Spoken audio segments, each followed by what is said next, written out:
Hello and good afternoon, guys. Welcome to MK Convenience Brokerage. My name is Mohammed.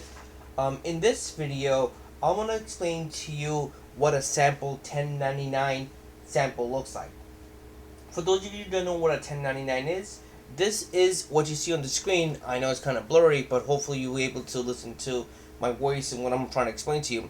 A 1099 is something that an employer gives it to you by, let's say for example, you work for Uber, you work for Lyft, you work the entire year, they pay you the whole 2 weeks, they don't take out taxes. At the end of the year, you will get something like this, a one single page of paper that looks like this, very similar. It's gonna say 1099 on it.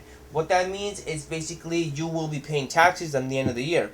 Some employees, just like a W-2 type of workplace, if you work for a government sector such as school teachers, like social workers, police officers, all those people work for a W-2. Some private companies do that as well. But those of you that do a W-2, your taxes and everything else will be taken care of on each check. Which means by the end of the year, when you file taxes, you don't really have to pay a lot of taxes since you already did that when you're working for every 2 weeks. Now, for a 1099 type of person, that individual that works for Uber, Lyft, Juno, anything private, and they don't have to pay a single tax on their paycheck, they do that in the end of the year. So they will get something as what you see on the screen. Now, this screen shows the person's 1099. They'll say the person's PTIN or social security numbers over here, the payers wherever the address is, wherever the person is giving the money from.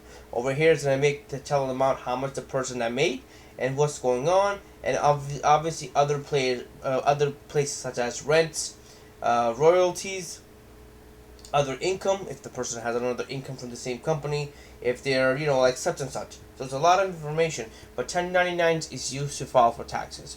If you do not have this, it's very hard to file taxes. And if, let's say for example, if you round a figure and file a tax, that might be a problem because a lot of IRS employees are trained into flagging a person with the knowing that the person just made up a number. So keep that in mind. Just be very careful when you end up doing something like that. But 1099, again, there's no way to avoid it. When you file taxes, they are automatically gonna know what it is. Anyone that makes above more than $600 is automatically gonna be obliged to get a 1099. So keep that in mind. It's very, very important when that happens.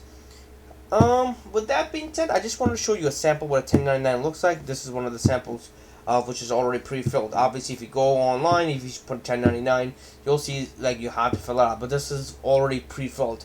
There's only, as you can see, certain things are going to be already there, such as the buyer's place, location, the address, and everything else, and their social security number for the registration for the PTIN, and obviously how much money they made. This is the same thing when you're going to give it to your accountant, your tax preparer. They're going to copy and paste the same thing in the system. It's going to show you exactly. But the only thing is, like I said again, the 1099 doesn't take out no taxes. Your tax preparer will, when they file taxes on your behalf, they will put it down as a 1099. The system already recognizes it, whichever system they're using. They will recognize that you have not paid taxes, and they will actually file taxes. And if you owe them the IRS, you'll end up owing them, giving them the penalty. If they owe you, then they obviously owe you, whatever the case is. Either or, it can go both ways. With that being said, that's about it. Thank you again, guys, for watching this video. Hopefully you guys enjoyed it. If you guys have any other questions, comment, concern, please comment, like, subscribe. I'll try my best on my part to help you out as much as possible to clarify any confusion you guys have. Thank you again, guys, for watching this video. Hopefully you guys enjoyed it.